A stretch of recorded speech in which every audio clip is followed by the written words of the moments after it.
দাম্পত্য সম্পর্কের অনেকগুলো ডোমেইনের মধ্যে যৌন সম্পর্ক একটি গুরুত্বপূর্ণ ডোমেইন। তো এই ডোমেইনটার স্ট্যান্ডার্ড কী, অ্যাবনর্মালিটি কী, এরপরে কোনটা করলে ভালো কোনটা খারাপ, এই বিষয়গুলো নিয়ে আজকে আলোচনা করব আমি, তাসনুভা তাজরিন মল্লিক, সাইকোলজিস্ট, এবং আমার সাথে আছেন ডক্টর রাইসুল ইসলাম পরাগ স্যার, যিনি একজন সাইকিয়াট্রিস্ট। স্যার, এই বিষয়ে আপনি কি বলতে চান? স্পেসিফিক আমাকে একটু জিজ্ঞাসা করে। দাম্পত্য বিষয়ের মধ্যে তো আসলে দাম্পত্য জীবনে তো যৌনতা বা যৌন জীবনটা খুব ইম্পর্টেন্ট একটা ইস্যু। তো এটার মধ্যে তো আসলে অনেক কিছু জড়িয়ে আছে। তো কোন জায়গাটা নিয়ে তুমি বেশি আলোকপাত করতে চাচ্ছ? স্যার, যেমন ধরুন অনেকে নানান রকম প্রশ্ন করে। একটা প্রশ্ন খুব শোনা যায় যে ধরুন বিয়ের কতদিন পর যৌন সম্পর্কের জন্য প্রস্তাব করব বা আগাবো, কিংবা কবে করব বা কবে করা বেটার হয় একটা লং টার্ম রিলেশনশিপের জন্য, এই ধরনের প্রশ্ন অনেক সময় আসে। তো এই সম্পর্কে কি বলতে? হ্যাঁ, এখন কথা হলো যে ডেফিনেটলি যৌন সম্পর্ক মানে বিবাহিত জীবন শুরু করার পরে অত্যন্ত গুরুত্বপূর্ণ একটি স্থান দখল করে আছে এবং খুবই স্পর্শকাতর একটি বিষয়, কিন্তু খুবই গুরুত্বপূর্ণ একটি বিষয়, কিন্তু আমাদের ট্যাবুর কারণে, অর্থাৎ আমাদের এই যে যৌনতা নিয়ে একটা লুকোচুরি, এই কারণে আমরা এগুলো নিয়ে কথা বলতে চাই না, বা আসলে কি করবো এটা বুঝতেও পারি না, কাউকে জিজ্ঞাসা করি না। এই বিষয়টা খুবই ইম্পর্টেন্ট। সবার আগে যেটা জরুরি সেটা হচ্ছে যে দুজনকে বোঝা, আমার পার্টনার কি চাচ্ছে, এটা হচ্ছে ইম্পর্টেন্ট। এখন আমার পার্টনার যদি চায়, আমি প্রথমেই মানে এই সেক্সুয়াল লাইফে মানে সেক্সে ইনভলভ হতে চাই না, আমরা নিজেদেরকে আগে সময় দিতে চাই, নিজেদের মধ্যে বোঝাপড়া বাড়াতে চাই, কোয়ালিটি টাইম স্পেন্ড করতে চাই, আমরা বাইরে যেতে চাই, ঘুরতে চাই, খাইতে চাই, টিভি দেখতে চাই, মুভি দেখতে চাই, এগুলো আগে করবো, দেন সেক্স অটোমেটিক আসবে। এটাই হওয়া উচিত। তাহলে যদি সে এরকম চায় তাহলে আমি এইভাবে আগাবো। কিন্তু আবার এখানে কিছু বিষয় আছে যে আমার পার্টনার কি ভাবছেন। পার্টনার যদি ভাবে যে সেক্সুয়ালি উনি আমার দিকে আগাচ্ছেন না কেন, ওনার কি কোনো প্রবলেম আছে, এরকম যদি উনি যদি এরকম ভেবে বসেন, তাহলে আবার একটু বিপদ। যে তাহলে কিন্তু তাহলে মানে অর্থাৎ তাকে ধরা, তার পালসটা বোঝা, তার কি চাচ্ছে, তার অনুভূতিটা বোঝার চেষ্টা করা। তো যদি এরকম চান তখন মানে বোথ পার্টনার উইথ অ্যাগ্রিমেন্ট আমরা মানে আস্তে আস্তে তারা মানে সেক্সের দিকে আগাবে, সেটাই হওয়া উচিত। এখন নিজে কি ভাবছেন? একজন বিয়ে করলেন, বিয়ে করার পরে তিনি ভাবছেন বারবার, যদি মনের মধ্যে ওটাই ঘুরপাক খেতে থাকে, আমাকে সেক্সে যেতে হবে, আমাকে শারীরিক মেলামেশায় যেতে হবে, না হলে হয়তো বা সে ভাবতে পারে আমার কোনো প্রবলেম আছে।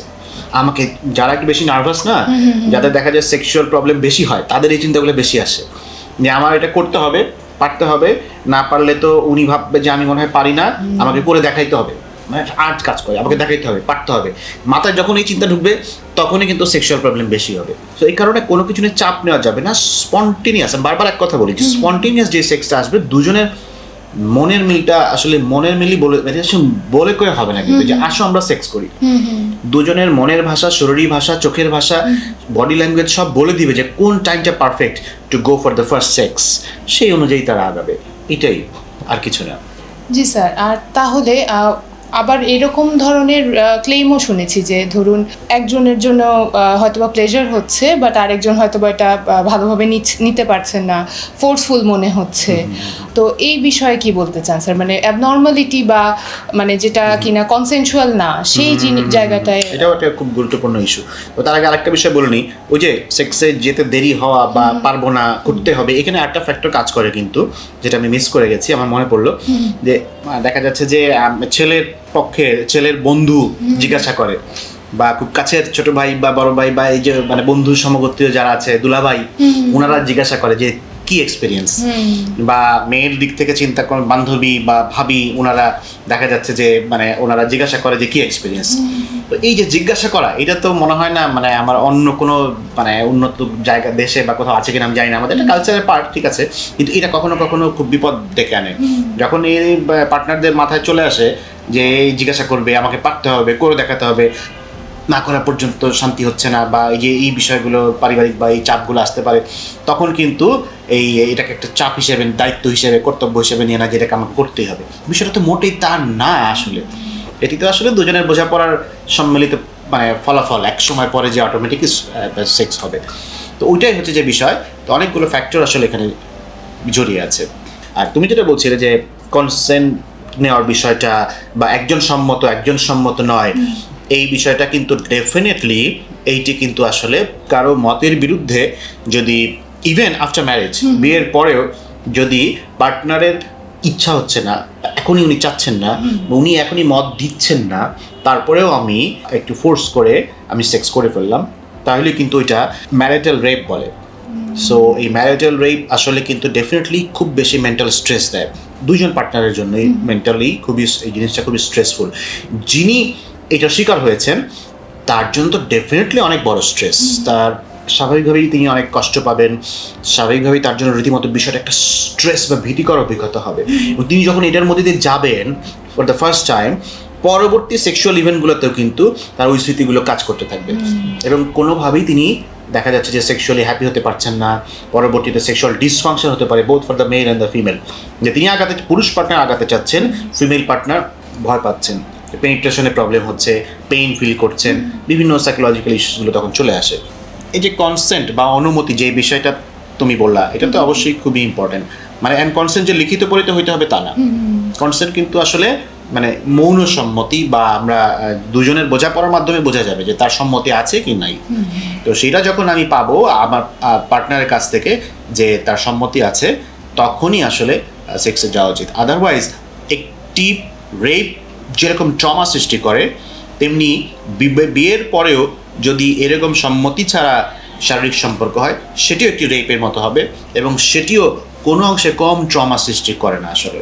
এটি আসলে আমার মনে হয় যারা নতুন বিবাহিত তাদের জন্য খুব জানাটা প্রয়োজন।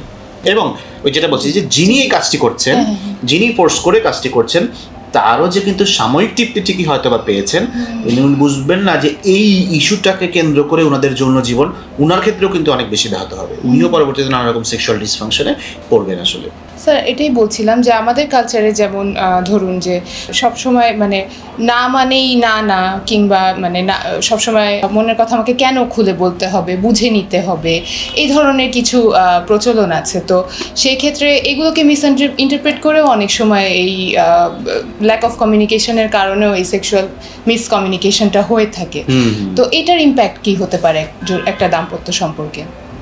আসলে এই যে মানে না মানেই না না, হ্যাঁ মানেই হ্যাঁ না, এইটা তো আসলে হয় কি একটা পর্যায়ের পরে যে অনেক দিন একসাথে থাকার পরে দুজন মানুষের মধ্যে যখন বোঝাপড়াটা ভালো হয়, তখন হয় কি এগুলো বুঝে যায় উনি আসলে কি চাচ্ছেন, কোনটি তার পছন্দ, কোনটি অপছন্দ। কিন্তু যখন মাত্র আমরা মানে ধরেন যে দুজন পার্টনার মানে বিবাহিত জীবন শুরু করেছেন, বা একজন স্বল্প পরিচিত মানুষের সাথে আপনি ওঠা বসা করা শুরু করেছেন, বা যে কোনো ক্ষেত্রে পেশাগত ক্ষেত্রে হোক, বিবাহিত মানে দাম্পত্য জীবনে হোক, তখন হয় কি এইগুলো আসলে ভালো কাজে দেয় না।